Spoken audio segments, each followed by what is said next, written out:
Churchill said, the debate is not about the future. The debate is about the past.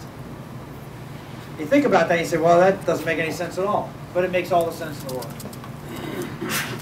If you look at America and you say, well, what are the right solutions for the future? Well, it sort of depends on what you think happened in the past, doesn't it? What do you think worked in the past will probably give you a good idea as to what worked in the future. If you look at this president, look at his speech in Kansas City, Kansas the other day. He went out and basically said, capitalism doesn't work.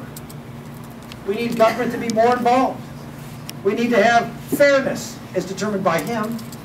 Fairness. If you look at his chief advisor, the person who spent more time in the White House, visiting the White House than anybody else, still is one of his chief advisors, a guy by the name of Andrew Stern, the head of the Service Employees Union.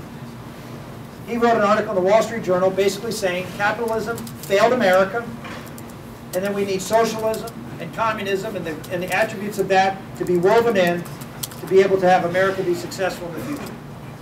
So look at how they see it. He looks back and says free markets and free people didn't work. He looks back and says that America is foundationally flawed. When he traveled around Iowa 4 years ago, he talked about hope and change. Read the first part of his speech. It was a litany of America wrong, condemning what happened in the past. Not just Bush policies, but a lot of the legacy of America. He sees us as a foundationally flawed country that was either racist, xenophobic, bigoted, paternalistic, misogynist, whatever the case may be. This is how Barack Obama views America. I'll give you a couple of quotes. He said about 7 or 8 months ago when he was commenting on Paul Ryan's budget, he said he was defending all of these entitlement programs. He listed them all. Social Security, welfare, Medicaid, Medicare, etc. Unemployment insurance. He said America is a better country because of these commitments. Commitments, he called them. And he says, I'll go one step further. From written text, not off the cuff. America was not a great country until these commitments. The President of the United States did not believe America was a great country until the government forcibly took money from you, decided who better deserved that money, and gave it to them. That does not make America a great country. It makes it like France and Europe and Russia and every other socialist country in the world.